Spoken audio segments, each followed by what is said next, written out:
Nah, karena tadi kita tidak terbebas dari dosa dan dosa kita pun ditutupi oleh Allah, kita pun mesti untuk memohon ampun kepada Allah Subhanahu wa taala. Jadi dalam bulan Ramadan itu dua hal yang disenangi oleh Allah dan diridhoi oleh Allah Subhanahu wa taala. Lalu ada dua hal lagi yang itu kita mesti untuk mendapatkannya, yaitu memohon untuk mendapatkan surga dan memohon untuk jauh dari api neraka.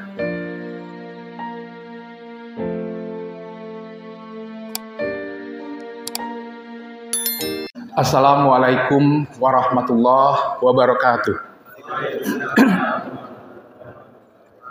Syukur alhamdulillah sama-sama kita haturkan kehadirat Allah Subhanahu wa taala atas segala berkat dan nikmat yang telah diberikan Allah kepada kita bersama. Begitu banyak nikmat-nikmat yang telah diberikan Allah kepada kita bersama, sehingga dapat kita katakan siapapun orangnya, apapun bentuk jabatan yang diraihnya, bagaimanapun penghargaan orang terhadapnya, tidak akan pernah mampu membalas segala nikmat-nikmat Allah ini. Saya selalu mengumpulkan, ada isyarat di dalam Al-Quran. Andaikan ranting kayu di bumi Allah ini kita jadikan pena, kemudian lautan kita jadikan tinta, ditambah dengan sebanyak itu lagi.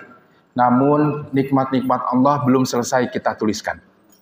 Kemudian salawat beserta salam kepada junjungan kita, Nabi besar Muhammad Sallallahu Alaihi Wasallam, atas kehadiran beliau di muka bumi ini, sehingga kita dapat meniru, kita dapat mencontoh, kita dapat menteladani akhlak-akhlak beliau yang begitu luhur dan mulia.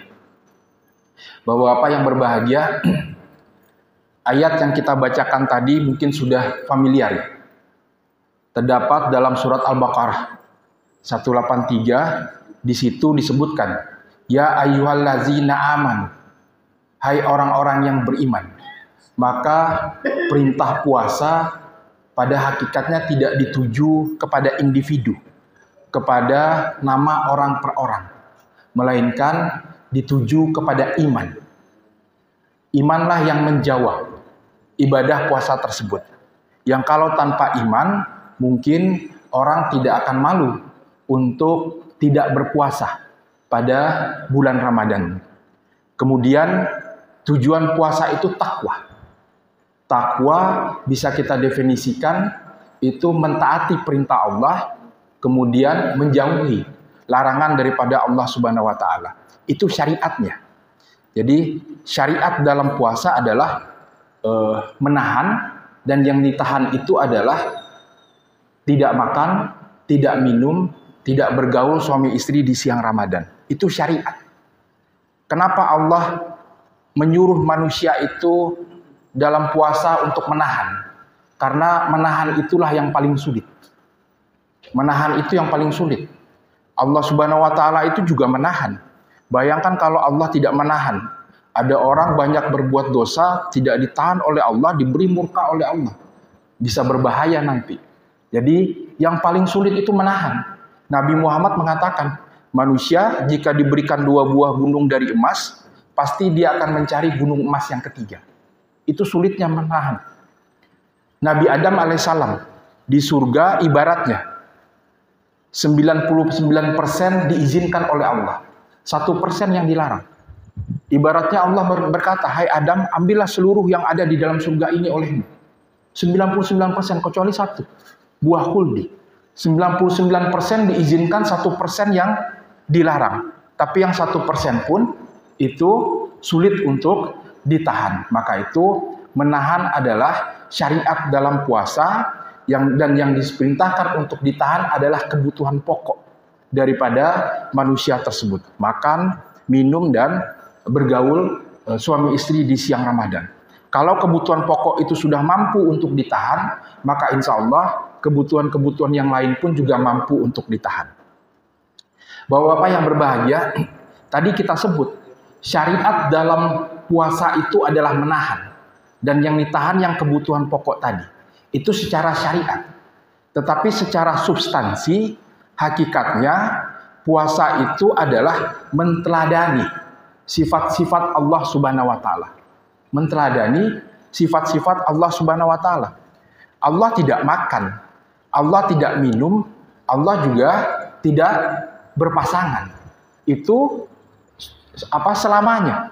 Nah, salah satunya kita menteladani itu. Tidak makan, tidak minum, dan tidak bergaul. Ibaratnya seluruh sifat-sifat Allah kita upayakan untuk kita teladani. Allah Maha Pengampun. Maka kita pun juga memberi maaf kepada orang-orang yang berbuat salah kepada kita. Allah Maha Mengetahui. Maka kita pun juga perlu untuk menambah pengetahuan kita. Kemudian seluruh sifat-sifat Allah yang populer misalnya di dalam Asmaul Husna, kita usahakan untuk kita teladani.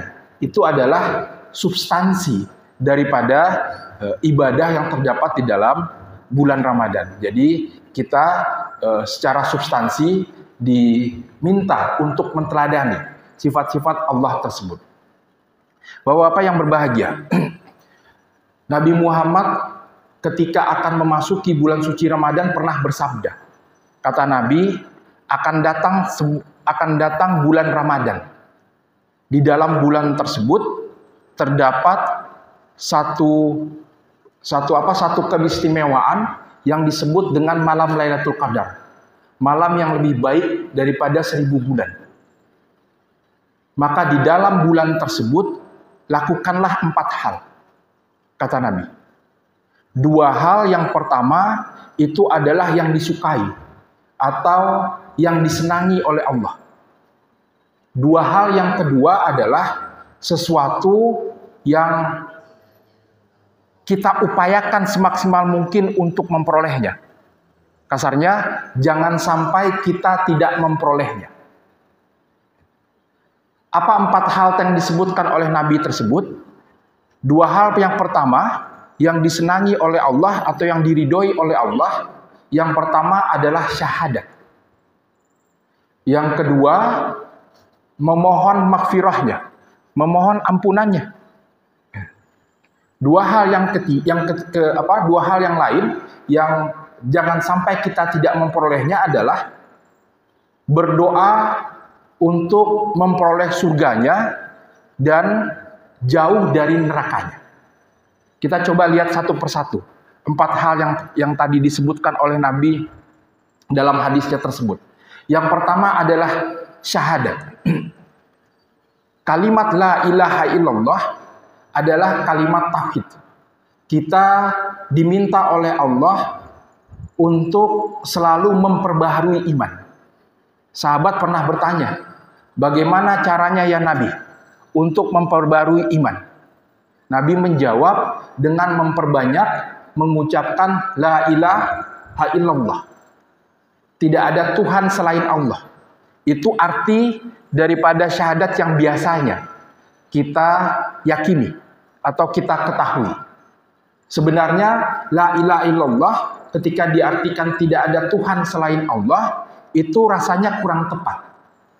Kenapa demikian? Bukan berarti tidak ada Tuhan selain Allah. Tuhan itu banyak. Orang yang selalu mengikuti hawa nafsunya, Tuhannya itu hawa nafsu. Orang yang selalu mengikuti kebutuhan materinya, Tuhannya itu materi. Orang yang menganggap ilmu pengetahuan adalah segala-galanya, Tuhannya itu ilmu pengetahuan. Orang yang merasa dirinya selalu benar, Tuhannya adalah dirinya. Jadi bukan tidak ada Tuhan selain Allah.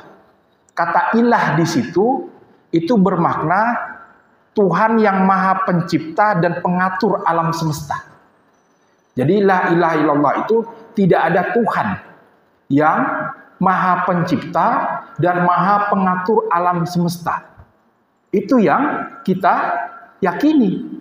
Maka itu dalam setiap gerak-gerik kita, dalam setiap yang terjadi di alam semesta, di alam raya ini, itu tidak ada yang lepas daripada izin Allah Subhanahu wa taala. Nabi Muhammad pernah duduk bersandar di sebuah pohon. Diletakkan pedangnya di sebelahnya. lalu tertidur. Ketika Nabi tertidur, pedangnya diambil oleh seseorang, lalu dihunuskan ke Rasulullah. Lalu Rasulullah terbangun, kemudian kata laki-laki ini, siapa yang akan melindungi engkau? Atau siapa yang akan menolong engkau dari pedang ini? Nabi menjawab, Allah. Mendengar itu, laki-laki ini gemetar, kemudian pedangnya terjatuh. Diambil oleh Nabi pedangnya, kemudian dihunuskan kepada laki-laki tersebut. Lalu Nabi mengatakan, siapa yang sekarang akan melindungi engkau dari pedang ini? Laki-laki ini pun terdiam. Itu bermakna bahwa Allah adalah segala-galanya, pengatur dan pencipta alam semesta. Tidak ada yang lepas daripada pengetahuan Tuhan, tidak ada yang lepas daripada izin Allah. Dan itu yang harus kita yakini dalam syahadat tersebut. Nah, di bulan Ramadan kita harus yakin itu. Kita harus yakin bahwa Allah lah yang mengatur seluruhnya. Allah adalah akar daripada segala-galanya. Tempat kita untuk mengadu, tempat kita untuk berserah diri. Itu adalah syahadat. Nah, kalau itu yang pertama kita lakukan, Allah menyenangi. Allah meridhoi kita. Yang kedua, yang disenangi atau diridhoi Allah di bulan Ramadan adalah memohon ampunan daripada Allah. Bapak-bapak yang berbahagia, tidak ada manusia yang lepas daripada dosa. Jika ada manusia yang mengatakan dirinya tidak pernah berdosa, mungkin itu bukan manusia. Manusia itu diambil dari kata al-insan. Itu dasarnya nasyah, lupa salah. Jadi setiap manusia, dia pasti pernah terlupa dan tersalah. Kalau ada manusia yang tidak pernah lupa salah, mungkin itu bukan manusia, mungkin itu malaikat. Asal manusia pasti pernah lupa dan salah. Karena kita pernah lupa dan salah, kita tidak pernah terbebas dari dosa. Kita harus selalu memohon ampunan kepada Allah. Nabi Muhammad itu dalam sehari 70 kali istighfar kepada Allah. Mohon ampun kepada Allah. Itu Nabi yang sudah dijamin tempatnya. Kita mestinya lebih daripada itu. Dalam Islam ada dua bentuk dosa. Dosa besar, dosa kecil. Tapi ulama ada yang menambahkan satu lagi. Dosa yang tersangkut dengan manusia lain. Kalau dosa kecil, dengan kita beribadah kepada Allah, misalnya sholat, puasa, zakat, dan lain sebagainya, maka dosa-dosa kita akan diampuni oleh Allah. Kalau dosa besar, satu jalannya. Taubatan nasuha. Taubat yang sungguh-sungguh. Berjanji untuk tidak melakukan kesalahan yang serupa atau kesalahan-kesalahan yang baru. Nah, ada lagi dosa yang lain. Dosa yang tersangkut dengan manusia lain. Nabi Muhammad menegaskan, Allah tidak berhak mengampuni dosa seseorang jika dosa seseorang tersebut tersangkut dengan manusia lain. Lalu ada pertanyaan, bagaimana caranya? Nabi pun memberikan jalan. Temui orang yang kita salahi, lalu minta maaf. Sebut apa kesalahan kita. Bagaimana misalnya jika ada kondisi orang yang kita salahi tadi, katakan mungkin sudah meninggal dunia. Atau jika misalnya orang itu masih hidup, jika kita temui, kita sebut kesalahan kita, mungkin bukan maaf yang akan didapat. Mungkin tinju yang akan dapat. Misalnya, Bapak, saya mohon maaf. Selama 1 bulan, saya ngintip istri Bapak mandi. Itu bukan maaf itu. Mungkin itu tinju yang dapat. Kalau seperti itu, Nabi pun memberikan jalan. Berdoa kepada Allah. Ya Allah, ya Tuhanku, aku berdosa kepadamu. Aku tersalah kepada makhlukmu. Sebut apa kesalahan kita. Dan sebut alasan kita, kenapa kita tidak bisa menemui orang yang kita salahi tadi. Ya Allah, ya Tuhanku, ampunilah dosaku, dan tolong tanggung kesalahanku. Apa makna tanggung di sini? Makna tanggung di sini ialah, jika kita punya pahala, maka kita tidak akan diberi dosa oleh Allah untuk membalas ganti rugi atas kesalahan kita tersebut. Kalau kita tidak punya pahala, maka pun kita tidak akan diberi dosa untuk membalas ganti rugi. Kalau kita punya pahala, pahala kita tidak akan dikurangi oleh Allah untuk membalas ganti rugi atas kesalahan kita tadi. Ya Allah, ya Tuhanku, ampunilah dosaku. Itu berdoa kepada Allah jika ada kondisi yang tidak memungkinkan. Nabi Muhammad pernah bercerita, ada seorang laki-laki yang tidak mau memaafkan kesalahan saudaranya. Lalu kata Nabi, Allah menunjukkan sebuah istana yang indah dan megah. Bertanya laki-laki ini kepada Allah di akhirat, untuk siapa ya Allah istana yang indah dan megah ini? Kemudian Allah menjawab, untuk hamba-hambaku yang mau memaafkan kesalahan saudaranya. Karena itu, memaafkan kesalahan saudara lebih baik daripada tidak memaafkan kesalahan sama sekali. Pameo anak muda sekarang, tiada maaf bagimu, itu bukan ajaran Islam. Ajaran Islam adalah ajaran yang mau memaafkan kesalahan saudaranya. Ajaran yang rahmatan lil alamin. Imam Ghazali pernah mengatakan, ada 4 hal yang ditutup-tutupi oleh Allah. Hal yang pertama adalah apa yang terdapat dalam perutmu.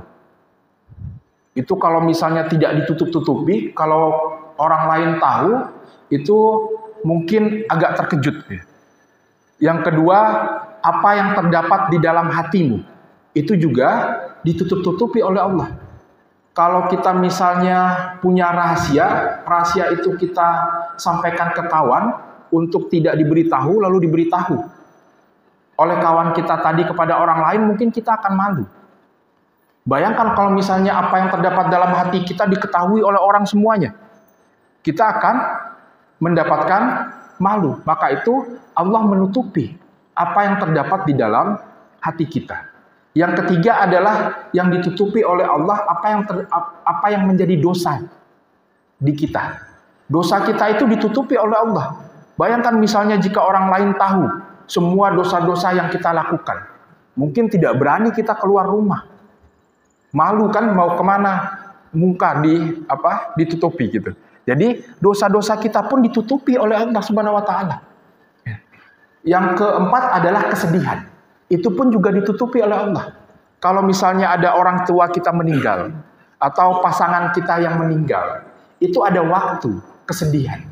Mungkin kesedihannya 1 minggu atau 2 minggu atau 1 tahun. Setelah itu kita hilang kesedihannya. Kesedihan itu pun ditutupi oleh Allah agar manusia mampu untuk melanjutkan hidup. Nah, karena tadi kita tidak terbebas dari dosa dan dosa kita pun ditutupi oleh Allah, kita pun mesti untuk memohon ampun kepada Allah Subhanahu wa taala. Jadi dalam bulan Ramadan itu 2 hal yang disenangi oleh Allah dan diridhoi oleh Allah Subhanahu wa taala. Lalu ada 2 hal lagi yang itu kita mesti untuk mendapatkannya. Yaitu memohon untuk mendapatkan surga dan memohon untuk jauh dari api neraka. Kita tidak bisa cukup berdoa saja. Dengan berdoa apakah kita langsung bisa mendapatkan surga? Tidak. Kita perlu melakukan segala amal kebaikan untuk bisa mendapatkan surga dan menjauhi segala yang buruk. Rumusnya adalah jangan remehkan satu bentuk kebajikan meskipun dia kecil. Dan jangan remehkan satu bentuk keburukan meskipun dia kecil. Karena yang kecil itu kalau dia dilakukan berterusan dia bisa jadi banyak. Maka jangan remehkan kebajikan meski dia sederhana, meskipun dia kecil. Karena suatu saat nanti dia akan bertambah. Pun jangan remehkan satu keburukan meskipun dia kecil. Kata Imam Ghazali, kalau manusia itu melakukan satu keburukan, maka muncul satu bintik hitam dalam hatinya. 2 keburukan yang dilakukan, 2 bintik hitam. Banyak keburukan yang dia lakukan, banyak bintik hitam dalam hatinya. Kalau sudah seperti itu, dia berada dalam kondisi yang disebut agama dolum. Berada dalam ketersesatan. Orang yang berada dalam ketersesatan, dia susah untuk kembali pulang. Kembali ke rumah asalnya. Maka itu jangan remehkan meski satu keburukan, meski itu kecil. Juga jangan remehkan kebajikan. Kita diminta untuk melakukan segala amal kebajikan, khususnya di bulan Ramadan. Tetapi tidak untuk kita paksakan. Lakukan apa yang menurut kita mudah. Lakukan apa yang kita senangi. Kalau misalnya tidak mampu khatam Quran, kita bisa ganti dengan sedekah. Nabi selama 23 tahun kenabian tidak khatam Quran. Khatam Quran itu di tahun terakhir pada saat tahun kematian beliau. Karena memang pada tahun-tahun itu Nabi tadarus. Tadarus itu bukan kita membaca biasa, tetapi memahami apa yang terkandung di dalam ayat. Jadi sambil belajar dan mengajar. Nabi belajar pada Jibril. Kalau tidak mampu khatam Quran, kita ganti sedekah. Kalau tidak punya uang, kita ganti dengan zikir. Sejauh kita mampu, sesuai dengan kemampuan kita. Tidak kita paksakan. Karena kalau kita paksakan, itu kurang tepat. Jadi, melakukan amal kebajikan sesuai dengan kemampuan kita. Tidak kita paksakan. Nah, kalau itu yang kita lakukan selama bulan suci Ramadan, insya Allah kita akan mendapatkan apa yang dijanjikan oleh Allah tadi, yaitu mendapatkan surga dan mendapatkan malam Lailatul Qadar. Lailatul Qadar itu bukan kita siapkan pada 10 malam ganjil saja, tapi Lailatul Qadar itu sudah kita siapkan sejak awal. Tamu agung itu akan singgah ke rumah ketika kita betul-betul siap. Ketika kita betul-betul mempersiapkan diri untuk menerima tamu agung tersebut. Maka tamu agung tadi akan singgah, akan mampir ke dalam rumah kita masing-masing. Jadi bapak-bapak yang berbahagia, itulah 4 hal yang tadi disebutkan oleh Rasulullah SAW. Yang 2 di awal, sesuatu yang sangat disenangi, sesuatu yang diridhoi oleh Allah, yaitu selalu memperbaharui syahadat dan memohon ampunan Allah. Dan 2 hal lagi adalah sesuatu yang mesti kita upayakan semaksimal mungkin. Kita harus berusaha semaksimal mungkin untuk memperolehnya, yaitu surga Allah dan jauh daripada neraka yang memang itu bagi orang-orang yang melaksanakan keburukan. Ramadan tinggal beberapa hari lagi. Kita jangan seperti apa yang disampaikan oleh Rasulullah SAW. Ramadan datang, Ramadan pergi, namun masih ada dosa seseorang yang belum diampuni oleh Allah Subhanahu wa taala. Semoga kita tidak termasuk ke dalam golongan-golongan orang tersebut. Mungkin itu yang bisa saya sampaikan. Banyak maaf, terima kasih. Assalamualaikum warahmatullahi wabarakatuh.